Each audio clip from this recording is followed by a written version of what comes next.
Welcome to the first episode of VTV's Nova News for the 2012-2013 school year. I'm Jake Steinberg, a freshman at Villanova. And I'm Hunter Mulford, also a freshman at Villanova. We have a lot in store for you today, covering the most interesting events on campus, an update on the first week of fall, and we even dive into the realm of world news later on in the show.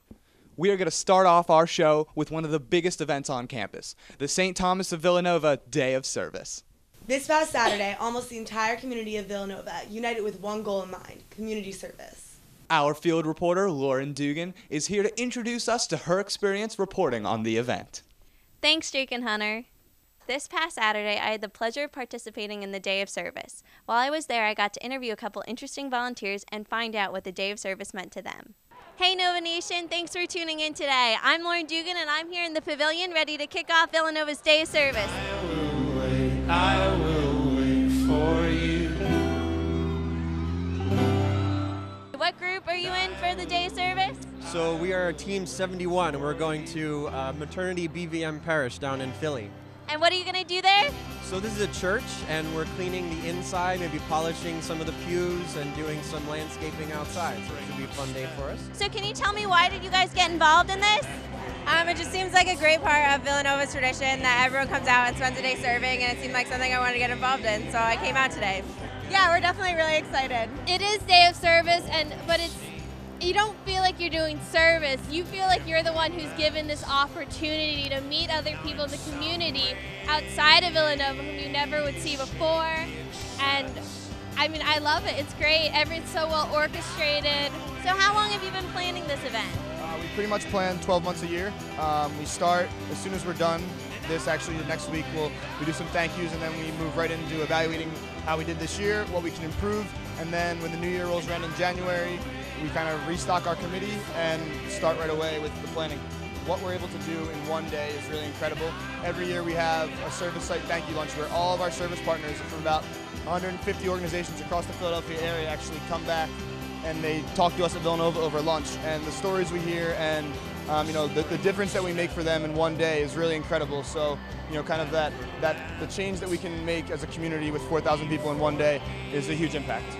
Okay, today I have with us the man, the myth, the legend, Father Peters. So can you tell us about the history about the Day of Service? This is the 7th year for the day, and it started when I was inaugurated as president. And it was a whole weekend of activities for the inauguration, and I wanted to do something different. And Villanova was always so connected with service projects and service ideas. And the inauguration took place right around this time, so it was around St. Thomas of Villanova's feast day, which actually is today.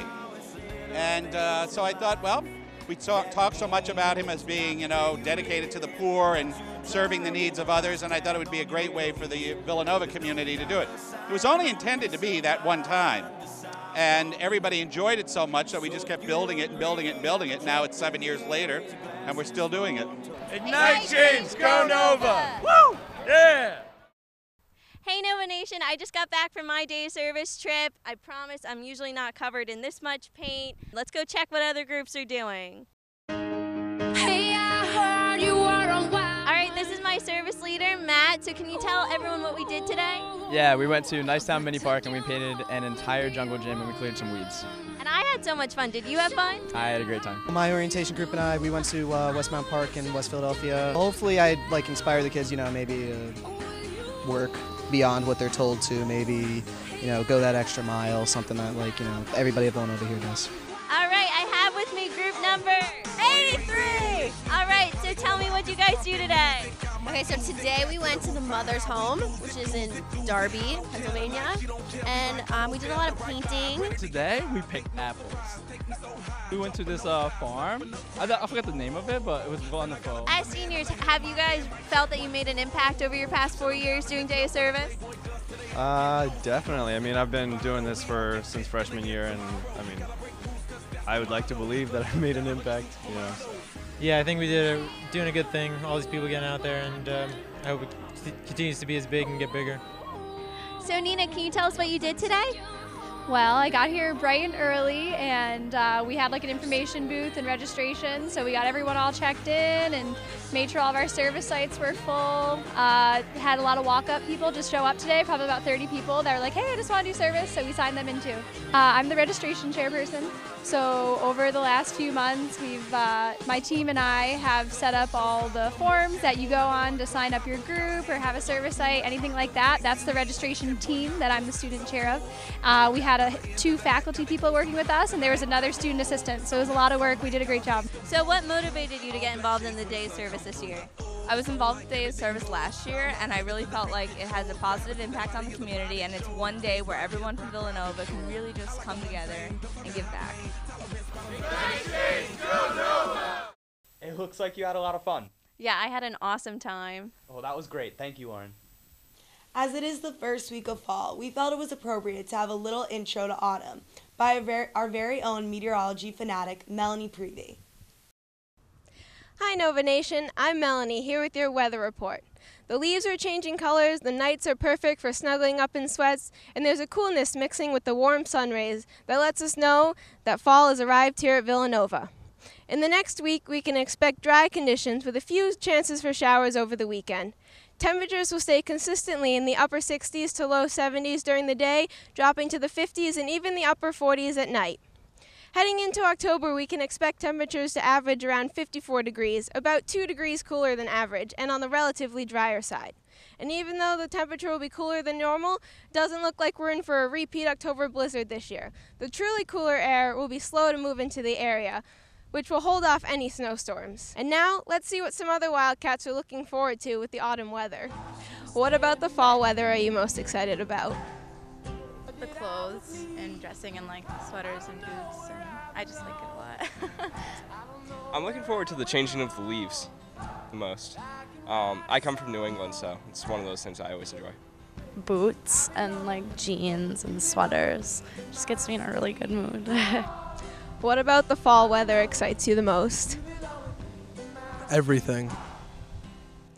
It looks like everyone on campus is looking forward to the fall and everything that the cooler weather brings.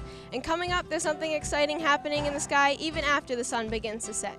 On the evenings of September 29th and 30th, the harvest moon, the full moon closest to the autumn equinox, will rise. The moon itself will not undergo any changes, but due to its location in the sky, it will appear bigger and brighter than usual. So, as the sky fades to darkness, be on the lookout for a luminescent sphere rising in the east.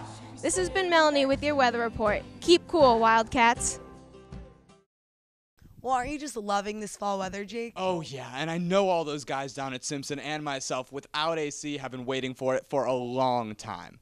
And now I'd like to introduce Nick Ader, our world news reader. Thank you for having me, Jake. As of this Wednesday, workers in a major Foxconn Technology Group factory in China returned to work after violence erupted in a large-scale brawl on Monday. Foxconn is a major supplier of parts for Apple products, including Apple's new iPhone 5. Reports indicate that the violence began after a dispute between a security guard and a factory worker dramatically escalated. The brawl involved more than 2,000 workers and injured 40 people.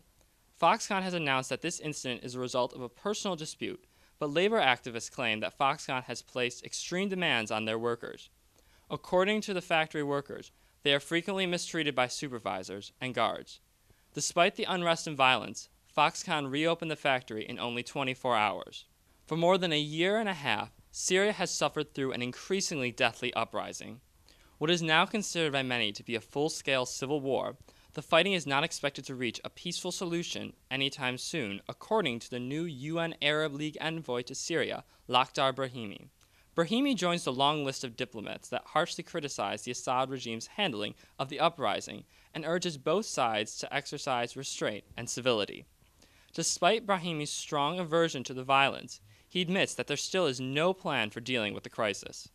The Syrian administration is fearing a conspiracy from foreign leaders and is consistently refusing to modify its policy. Ultimately, this has created a deep resentment from the rebels fighting for independence and popular sovereignty. Thank you, Nick, for bringing us this update. You're welcome, Hunter. Next up, we have our reporter, Lauren, once again tearing it up on campus. Lauren attended the Stanford freshman speed dating event last week, where she exchanged a few laughs and some awkward conversations. Let's take a look. Hey, I just met you, and this is crazy, but here's my number, so call me maybe. Over 70% of Villanova students intermarry, but can you find that special someone in just 5 short minutes?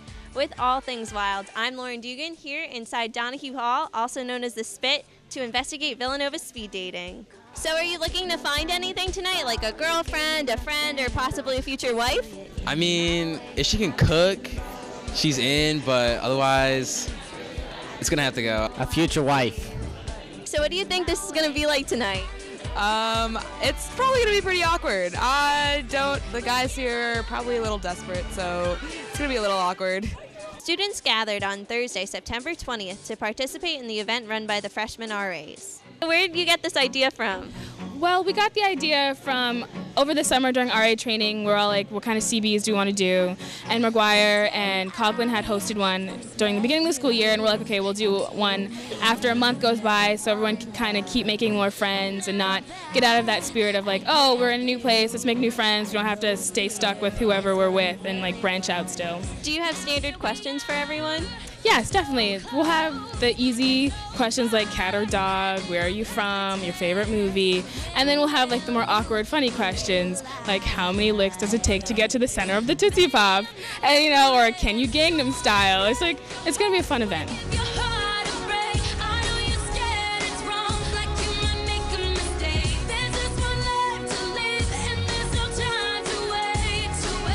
So do you think anyone here is gonna find their future partner tonight?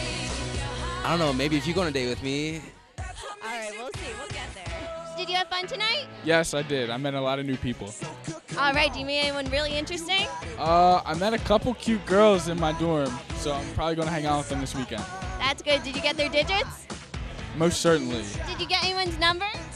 No one would give me their number, so I failed tonight. We'll work on it. So whether you meet them through speed dating or through the rest of your time at Villanova, keep looking out for that Wildcat soulmate. I came out to get so many girls, it's not even funny.